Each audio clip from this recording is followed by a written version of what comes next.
And I'm like, whoa, whoa, whoa, hold up, guys. My husband's not here. I cannot bring this baby out without him being here. He's never gonna forgive me. Like, this is going to be my last baby. He wasn't here for the first baby. He needs to be here for the second one. Otherwise, he's not gonna forgive me. Hey guys, welcome back to my channel. My name is Amaka. Thank you so much for joining me today. And if it's your first time here, I appreciate having you here. I appreciate your time and I hope you stick around. Please click the subscribe button, please. Okay. As some of you know, I had a baby almost 2 months ago. I put a video up on my Instagram about, the delivery in the labor process, and oh my gosh, that video is going viral. And I've got a lot of people asking me some questions, in the comments about, how was the process, how did it go? And I thought I would do a YouTube video on that just to share it. So basically a story time. First of all, it's not my first baby, it's my second baby, thank God. But I'm gonna say that completely different from my first. Literally everything, opposite sex, different hospital. I had more support this time around. The pregnancy was a lot different. Postpartum was a lot different. It was a planned pregnancy. So we had our first, and my first child, Jasper, he just turned 3 literally last week. So that was a nice gap. After I had Jasper, I mean, that's a COVID baby, right? After I had him, I already knew that I was nowhere ready for another baby anytime soon. I went through a lot. Having a baby, especially as a first-time mom during COVID, it was a lot difficult. It was so much difficult. And you want to know what made it worse? My husband couldn't be with me during that period. We had tried so many things, but due to COVID restrictions, due to a lot of other things, he just couldn't be with me. So he missed the birth of our baby, our first child. And then, I mean, typically, even though he had missed it, it wouldn't have probably been much of a big deal because I would have just like traveled back home to meet him regardless right away as soon as I have had the baby. But because of COVID, again, I couldn't travel. Guys, would you believe that the first time that I actually went back with the baby to actually reunite with my husband, it was when Jasper was 6 months. Yeah, 6 months. So I was doing long distance relationship with a newborn baby. My husband was also dealing with that, and he didn't see our baby till 6 months after. Even if you haven't gone through that, you can just imagine how much stress that was. So let me list a few of the stressors, right? First time mom, newly married, COVID-19, the fear, the anxiety that comes with just being a new mom and not even knowing what to do. And shout out to my mom because she really came through for me as much as she could during that period. So when we decided we're ready to have baby number 2, we started trying again. By God's grace, we got pregnant, as soon as we started trying. So in that aspect, it was planned. And when I got pregnant, while we're still deciding, I'm one of those people that like, I don't take things to my chest. Like, it's not a good thing and it's not a bad thing, and it has its pros and cons, but I'm not really like a super planner, and I'm not like super organized. Why am I even saying super as if I'm even organized? I'm not an organized person in general. I'm not like a planning things to the T. So I didn't have like a birth plan printed out, but I did know a couple things that I wanted. I knew who was going to be in the room with me, which was my husband and my mom. I also knew that I wasn't going to get an epidural, and that was one thing that I debated for a long time over, trying to decide, should I get it, should I not get it. My first pregnancy, I did not get an epidural, and I'm like, it was painful, and I literally swore, I'm like, I'm not doing this again. The same reason I didn't get an epidural during my first delivery was the same reason I didn't get an epidural for the second one. And honestly, it was just, I did extensive research, and to me, I found out that the cons outweigh the pros. I was really scared of having back pain or any of those like side effects that a lot of women complained over. Literally, even personally, when I did my own like research, like within people that I knew, it almost felt like maybe only 1 or 2 out of 10 women actually went through epidural and did not have like any side effects. and I wasn't going to take my chances because my thought process was postpartum is hard enough, a lot of anxiety, a lot of other issues that comes with it. I did not want to add on any other side effects just because I chose to go with epidural. So it was sort of like, should I go through the pain now and get it over with within like an hour or whatever, how long it took, or do I, you know, not go through the pain, of which it may not even work? Because as you know, sometimes epidurals don't even work. Like sometimes it may work on the one side and you may feel the pain on the other side. So I'm like, so I did all that, and I just, you know, I'm like, you know what, God will help me, God will come through for me. I'm not gonna go through an epidural.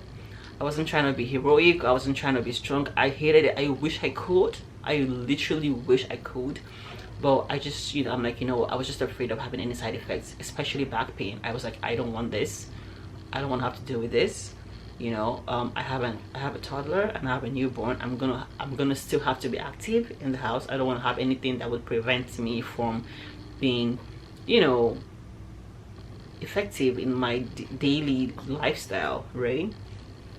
So yeah, that was why I did not choose an epidural. I don't really want to delve much into like how, you know, my first pregnancy differed, but in general there was a huge difference in terms of like planning, in terms of the symptoms that I went through for both pregnancies, in terms of my mental state during pregnancy, in terms of even financially, in terms of where I wanted to be in life. You know, there was a lot of difference, and it doesn't mean that like, you know, it was way better my second pregnancy.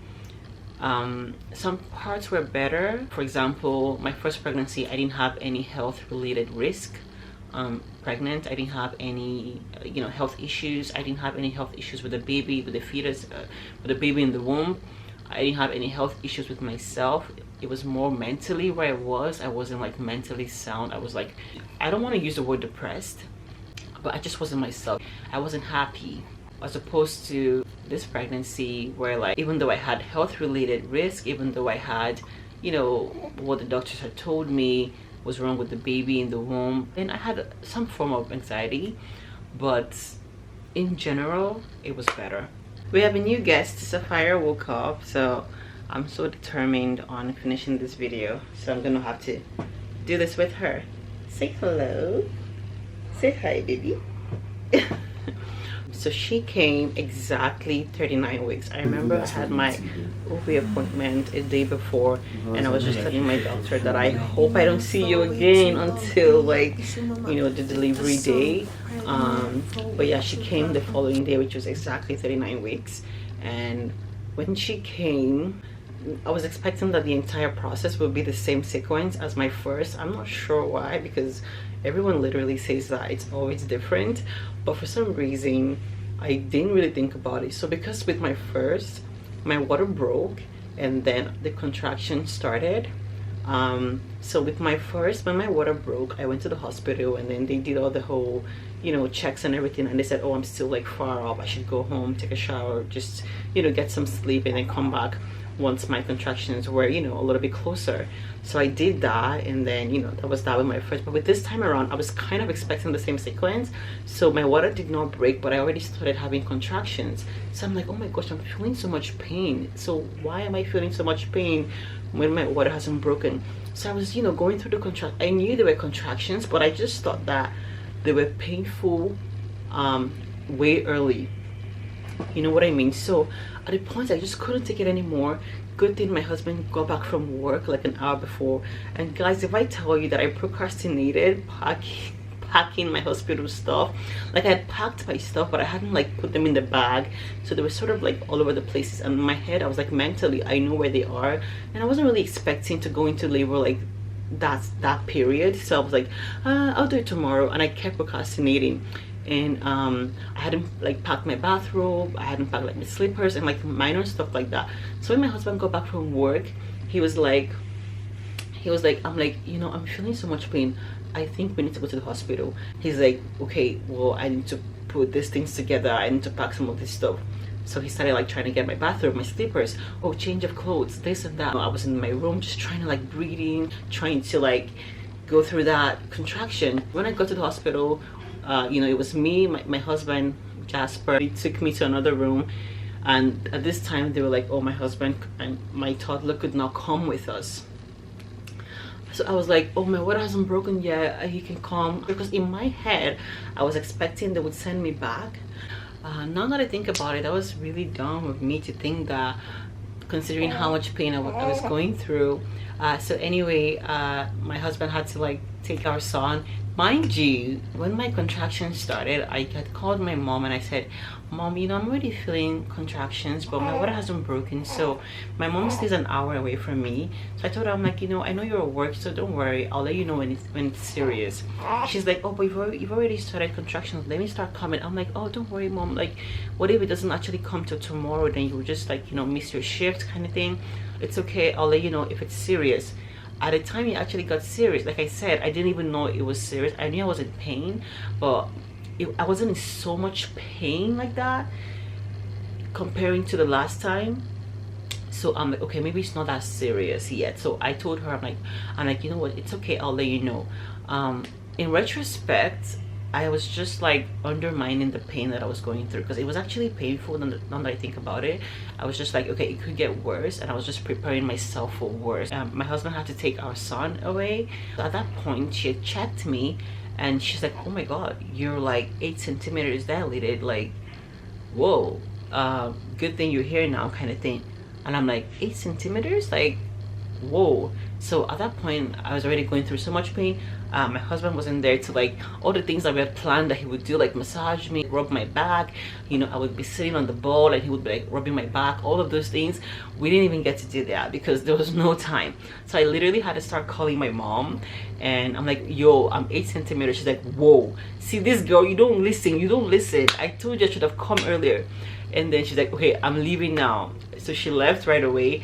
But I was already like going into 9 centimeters, and they had to go call the OB that was on call. And then he came in and he was like, oh, okay, whoa, we gotta go right now, I'm gonna break your water now. And that was when it dawned on me that all this while I've been waiting for the wrong sequence, like like I've been waiting for like the wrong thing. So he was like, okay, so you know, he grabs his stool, the nurses are doing their thing, and I'm like, whoa, hold up guys, my husband's not here.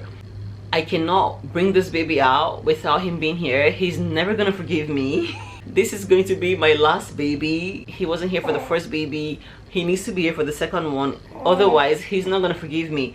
They were like, oh, where is he? I'm like, oh, he's just trying to wait for my mom to come so she can get our toddler, because obviously we hadn't arranged you know, help for my toddler because we just didn't plan well. Anyway, thank God, I called my friend Vicky. Oh, God bless Vicky, because I called her. I'm like, Vicky, you know, this is me like literally taking those like small gaps you have in between contractions. I'm like, Vicky, ooh. She's like, oh my god, don't worry, you know, Emeka has already called me, you know, everything's gonna be fine, I'm on my way. Oh, as soon as she said that, I just felt at peace. I'm like, okay. I'm like, how far are you? She's like, I'm literally like 12 minutes away, I'll be there soon. So apparently my husband had already called her prior to me even calling her, and that was how, next thing I know, I was feeling the urge to push. They were like, are you sure? We're still waiting. I'm like, at the point the doctor was like, you know what, we can't wait anymore. I'm like, as he was saying that, my husband walked in, he was like, I'm here baby, I'm sorry, Vicky's here, Vicky's with Jasper, you know. I'm like, oh thank God. As soon as he got there, I was like, God! That's my imitation of pushing, because it's actually crazy. Sapphire's laughing. I pushed. Literally did like 2 pushes and she was here, guys. 2 or 3 pushes and she was here. Honestly, it was like the quickest thing ever. Like it was just so quick and it happened so fast. And then I realized that all the prayers that I had been praying, I literally would tell God, I said, God, I'm going to deliver like the Hebrew woman. I'm not gonna labor for long, I'm not gonna go through any distress, I'm gonna go through the minimum pain allowed, you know, because you know, right from the beginning in the word, women were bound to go through pain, you know, during child labor. So I told God, I said, God, I'm going to go through the minimum pain allocated for delivery. and this baby's gonna come out healthy regardless of what the doctor had said. Guys, if I tell you what they had said during the pregnancy, the things that I went through health wise, I told God, I said, God, regardless of the reports, regardless of that, this baby is gonna come out healthy. I'm not gonna have to worry about health challenges for my baby. I'm not gonna have to worry about health challenges for myself, you know. And this was my prayers all through pregnancy. My mom, my sister, literally on our WhatsApp group chat, we would literally like write down declarations and say this baby's gonna, we're declaring, manifesting it. And guys, with the faith that I had,